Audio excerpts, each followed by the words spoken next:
Hey everyone, so in this video, we're going to take a deep dive into the possibility of an index fund bubble. I'm very excited about this video. I know it can be a very serious topic. And so what we're going to do here today is go into three potential arguments for why we may be in an index fund bubble and three arguments against the points that I'm about to make. And so the goal here of this video is to provide you with as much information as possible so that by the end of this video, you can make a decision for yourself as to whether you believe we are in some type of bubble, specifically in passive investing, passive index funds.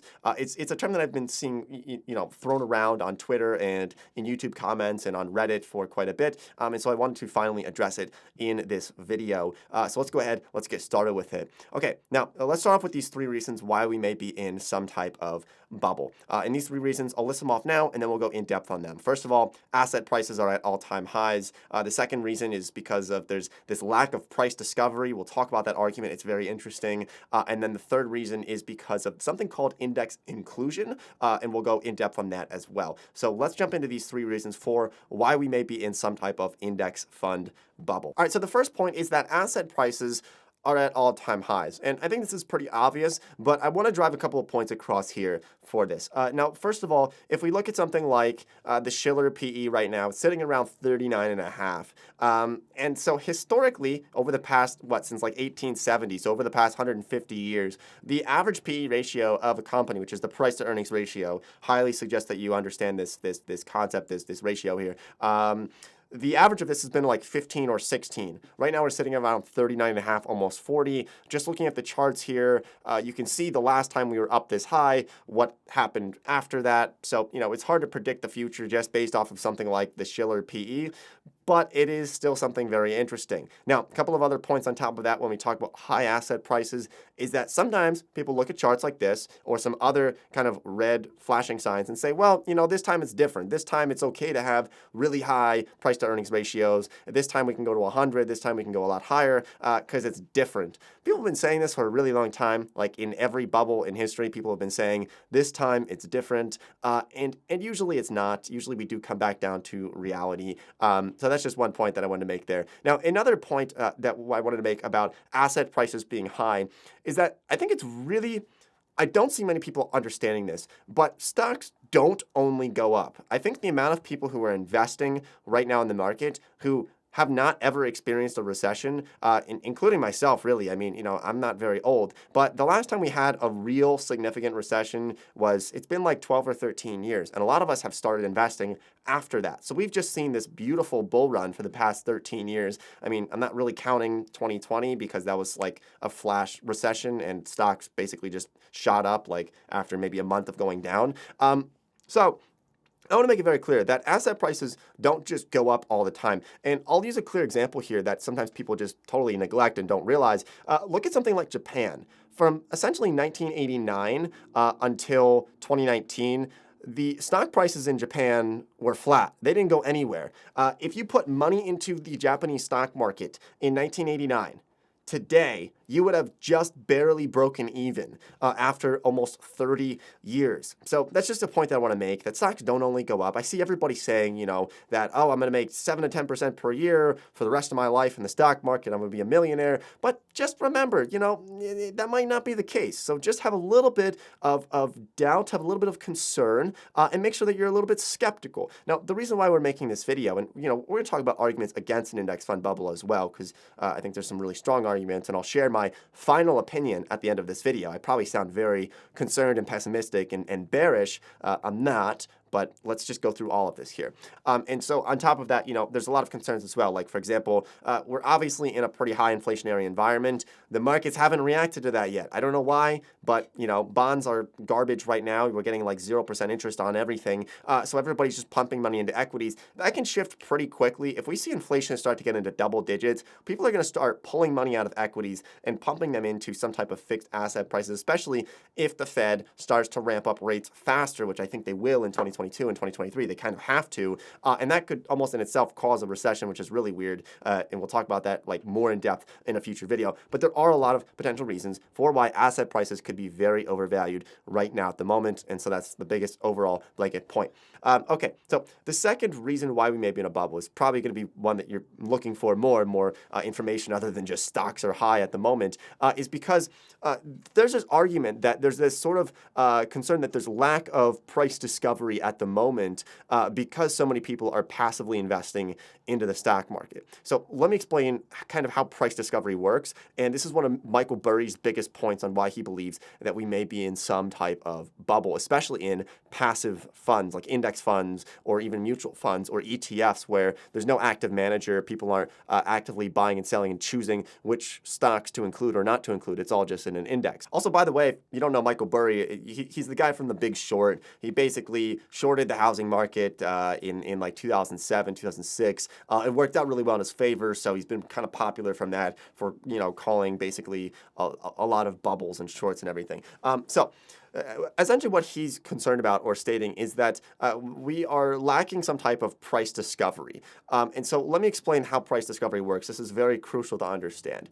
So what he's thinking or saying is that there are a lot of people buying stocks, they're buying mutual funds, index funds, ETFs, they're pumping money into the markets, but they don't actually really look at what that stock is worth. They're just pumping money into it, and they're buying it at face value rather than what that stock is actually worth at the moment. So the way to understand price discovery, I'll give you an analogy here. Let's say that with passive investing, you can relate this to if you're going to buy a car. And so if you're a passive person, you can just see what the car is listed for. And let's say that you want to go buy a car and it's listed for $10,000. And so you just kind of buy it. You just send the money, the car gets delivered, whatever. It's a used car, right? But let's say that you want to do price discovery, which is what active investors will do. And with price discovery, maybe you go out and you inspect that car and you look at the car and you realize, hey, you know what? It's listed for $10,000, but this car has a lot of problems. The tires are bald. There's a lot of rust underneath the vehicle. It makes some weird squeaky sounds when it runs.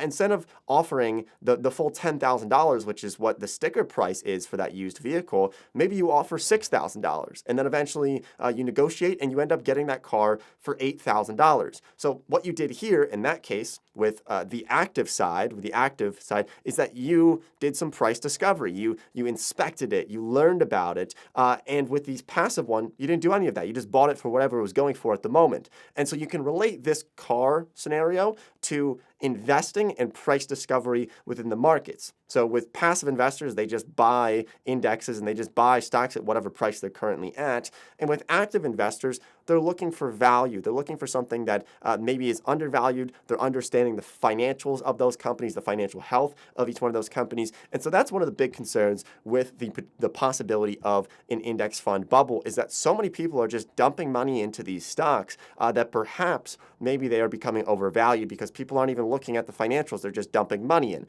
That is one of the biggest arguments that people like Michael Burry make for why we may be in some type of index fund bubble. And like I said, just in the past year, we've seen more money flow into the stock market than what we saw over the past 15 or 19 years. I forget what the exact number was, but it's been a very long time. And so we have so much more money flowing into the markets now. So that's a major concern that a lot of people have. Now, the final point for why a lot of people believe we may be in a bubble is something known as index inclusion.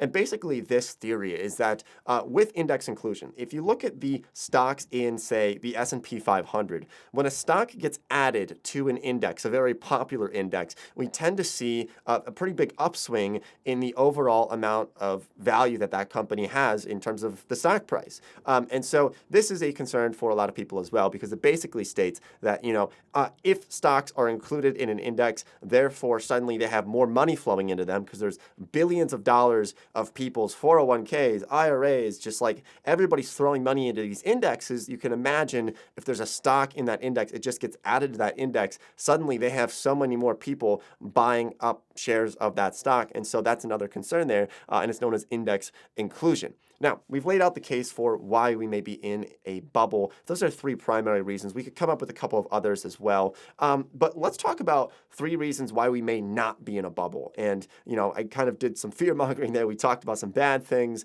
Let's talk about some reasons why these points that I just made may not be entirely true.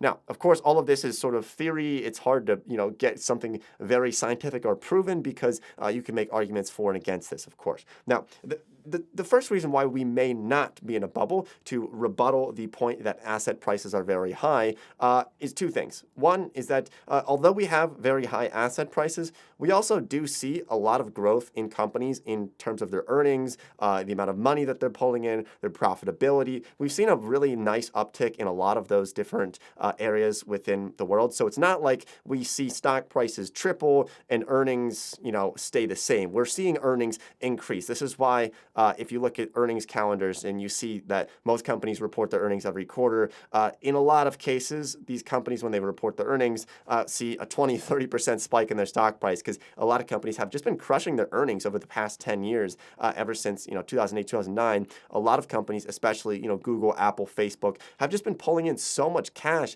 that sometimes it's hard to say that they are completely overvalued when you actually look at the amount of cash that some companies are pulling in. Okay, so of course there's that point of, we have seen earnings increase as well. Maybe they haven't increased as fast as the stock prices have, obviously looking at the PE ratio, the price to earnings ratios of these companies. But the other point for why we may not be in a bubble is you have to realize that 40% of US dollars have been printed in just the past year. And so basically what I mean by this is, although we might see a lot of inflation, which could end up hurting stock prices, it could also mean that we could end up just growing into these valuations. And this is something that I think sometimes people don't think about. They think we're going to have some type of big stock market crash, when in reality, we could just see growth into these because the dollar's being devalued. We're printing so much money. And so potentially we could just see, earnings continue to increase and eventually we just grow into these stock prices. I think that's something very, very likely to happen. And so, it's hard to say that it's specifically a bubble. It could just be something that we're going to end up growing into. So those are the arguments for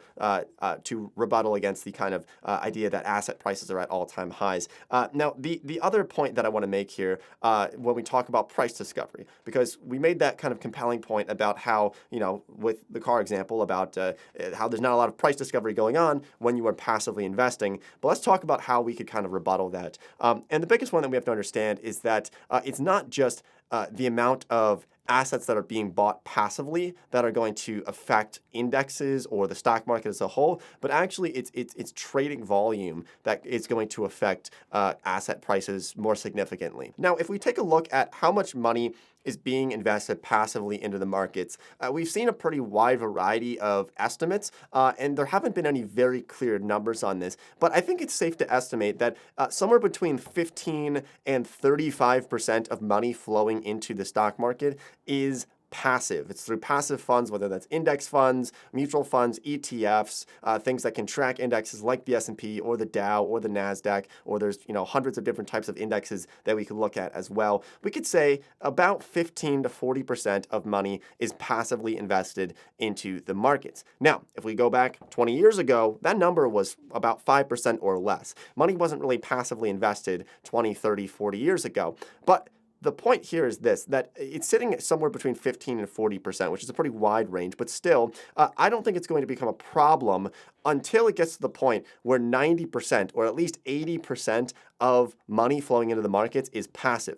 And I say it because of this, because the majority of money flowing into the markets and the trading volume is still done by active investors. And active investors, if perhaps they see that there's all this passive money flowing into something, if they see it's overvalued, they can end up shorting that stock. They could do other things because, they don't think that it's worth that price. And so that's kind of the point that we wanted to make in regards to price discovery, that because the majority of people are still active investors, there's a lot of active managers out there, that I think the whole price discovery argument really doesn't hold a ton of weight. Maybe a little bit of weight might be driving up prices a little bit, but as long as we have a lot of active money flowing into the markets, I don't think it's really possible to have a massive bubble. Now, that is, of course, an opinion, but it's one that I think was important to mention here. And that actually leads me into the final point here, which is talking about index inclusion. You know, we talked about how Michael Burry was concerned about as stocks get added to an index, suddenly that can then pick up those stocks, and then, you know, those stocks gain more value and the other ones lose more value. But we could also make the same argument, talking about how a lot of people are still active investors, that if stocks were left out of an index and people pumping money into indexes were just, you know, pumping more and more money in, billions of dollars flowing into indexes, that would theoretically leave those other stocks behind. But this would then open up a buying opportunity for active investors. So I guess the point here is that even if we have some type of index inclusion and there are stocks that are getting left out of these indexes that are significantly undervalued and their PEs are sitting at like 10 or 15 compared to the average of the S&P, well, then they would probably get gobbled up by active investors. And then if they get gobbled up by active investors, then they would end up being added to some of these indexes like the S&P, which would then kind of just create a really weird scenario. Now, also, there are some types of indexes that track the entire stock market, like the total stock market ETF that you can get with Vanguard. And something like that, could that be in a bubble? I mean, that's everything, so that kind of defeats the whole concept of index inclusion. So I don't think that point really holds a ton of weight either. So overall, my opinion on this is that I really don't believe we are in some type of index fund bubble. I will say it always does concern me when people blindly invest into markets because, you know, I think you should always understand what you're investing into. Don't just passively put money into the markets. At least understand what's going on, understand some of the basic financials of what you're putting money into. So that, of course, is my opinion. But now I want to introduce you to the sponsor for today's video, which is a really interesting one called Digit. So Digit is an app that helps people to automate their entire financial life so they can worry less about money and achieve both short and long-term goals with little effort. And they're making it the first all-in-one financial app that intelligently banks, budgets, saves, and invests for you. And they've partnered with MetaBank to build a bank account called Direct.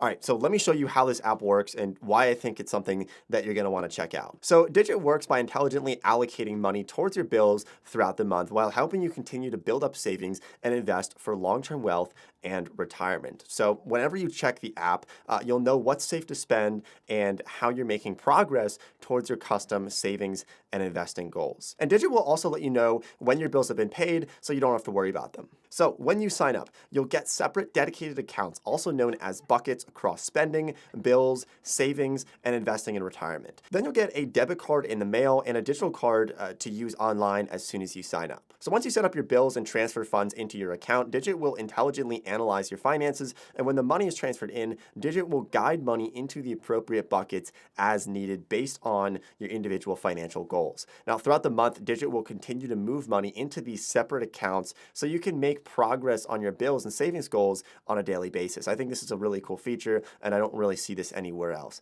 And so just looking at my account here, I mean, you can see how easy it is to use this app. For example, let's say like that I have a recurring monthly phone bill. Digit will essentially help me to automate that budget, and I can put it right in here under bills. Now, something that I notice a lot of people struggle with is balancing their budgets and planning for expenses throughout the month. And I personally believe that Digit is one of the best solutions to this problem that I've seen out there. So they just launched their updated app. So if you want to sign up for it, you can click on the link down below in the description. I don't think you're going to want to miss out on this. It really has been a game changer for budgeting and for saving money and really being the all-around financial go-to if you want to get your finances in line for this coming year. So I'll leave a link to them down below where you can click on it and sign up for Digit.